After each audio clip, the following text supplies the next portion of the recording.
Should women be allowed to vote? Ladies, don't get angry. I'm not talking about taking away some fundamental human right. The original 13 states had lots of restrictions on voting. Free men who owned property could vote if they had a certain amount of property or a certain amount of tangible wealth. But there were also religious restrictions. If you didn't belong to the proper church recognized by that state, you couldn't vote in many cases. And these restrictions on voting, religious restrictions, property restrictions, they lasted for almost 20 years after our nation was founded. And there's no right to vote in the Bill of Rights, so it's not one of your fundamental human rights. And lately we've heard the expression, one man, one vote. That's a political slogan. It's not law, and hopefully it never will be law. It was never intended by our founding fathers to be a right. The Supreme Court is very wrong when they quote a political slogan like one man, one vote.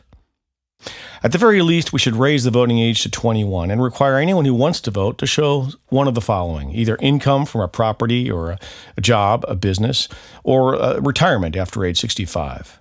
But if you're under 65 and you're able-bodied and you're not working and not showing any income, then you should not be voting. But what about women? Well, the real gender gap has nothing to do with equal pay. It has to do with ideals. There is a gender gap between men and women regarding their basic ideals.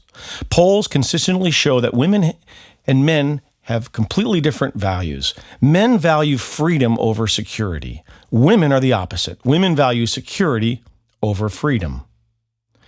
Now, our nation was founded by men who valued freedom above all else, not by women who valued security above everything else. And why is this important? Well, if women do not care about freedom, then women do not value the same thing our founding fathers did. Okay? Well, that means that women do not value the foundation upon which our nation is built.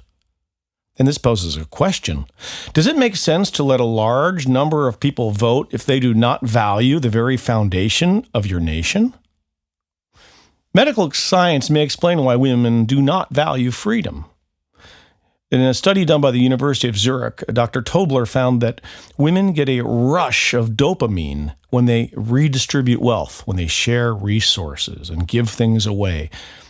Dopamine is the happy hormone that makes you feel good. But men, according to the study, had the opposite reaction. Men got a dopamine rush when they kept wealth for themselves. So men and women really do think differently because of their brain chemistry.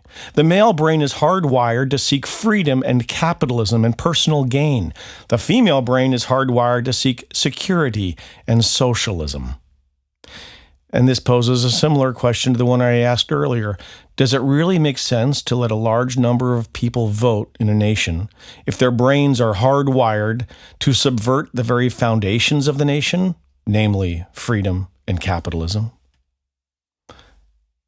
Ladies, are you shocked? Are you angry at what I'm suggesting? Well, ladies, now you know how I feel whenever you liberal women say you want to ban my right to own a gun. Self-defense is the most basic human right of all, and the right to own guns is in the Bill of Rights.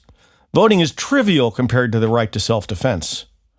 So think about this little political satire before you support taking away guns from your fellow citizens. Please listen up, liberal ladies. I'll stop talking about taking away your right to vote when you stop talking about my right to own a gun.